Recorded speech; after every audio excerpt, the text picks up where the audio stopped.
Well, the Russian population is also paying a high price for this war. It's estimated that as many as 1 million Russian troops have been killed or injured. At home, high inflation and slowing growth are weighing on the economy, and yet President Putin's grip on power seems as firm as ever. 4 years into Russia's full-scale war in Ukraine, the fighting grinds on. And despite on and off negotiations, there appears to be little end in sight. For Putin, continuing the war may be a more preferable option than ending it. Because if he ends it, people wake up and experience a hangover. The war is over, but where are the improvements? And there won't be any improvements for many reasons.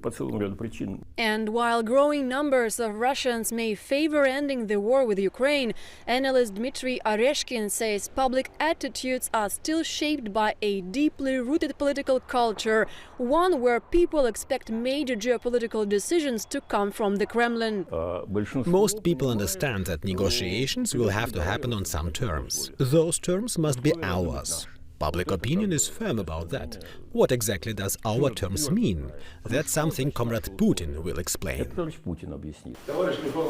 Any public discontent, if it appears, is likely to be focused on everyday concerns, not geopolitics.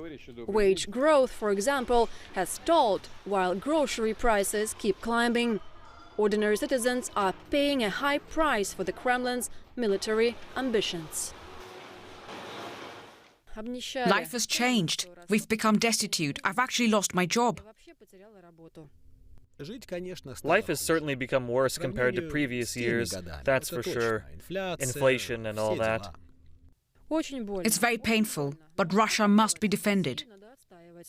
But few think Putin is on the verge of losing power. The system, as it stands, is designed to keep him there.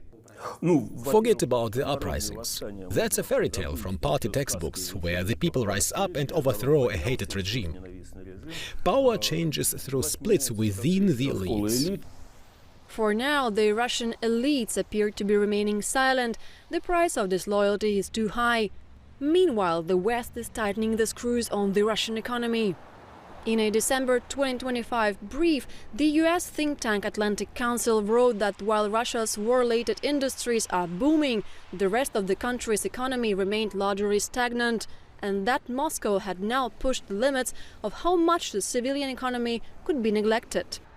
But the longer the war in Ukraine drags on, the higher the price for Vladimir Putin is, politically and economically. Britain has dismissed Russian claims that it plans to supply Ukraine with a nuclear weapon. The denial follows allegations by Russia's Foreign Intelligence Service that elements of nuclear weapons technology could be transferred to Kyiv. President Vladimir Putin addressed the issue in a speech marking the 4th anniversary of Russia's full-scale invasion of Ukraine. There are already media reports of their attempts, or rather intentions, to use even some kind of nuclear component. They probably understand what this would lead to. Let's try to put this in context with DW correspondent Juri Rescheto. He covers Russian affairs from the Latvian capital Riga because DW was banned from Russia.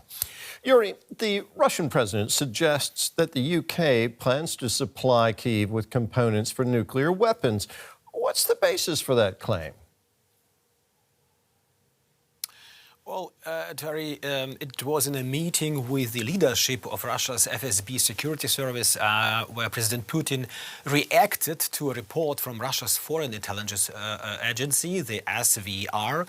That report warned that nuclear technology could somehow end up in Ukraine and claimed this could have serious consequences.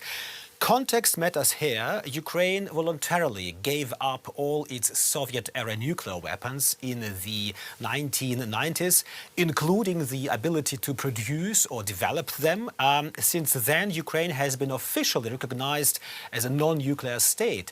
Still, during the ongoing Russian war against Ukraine, some voices have questioned whether giving up those weapons was a mistake.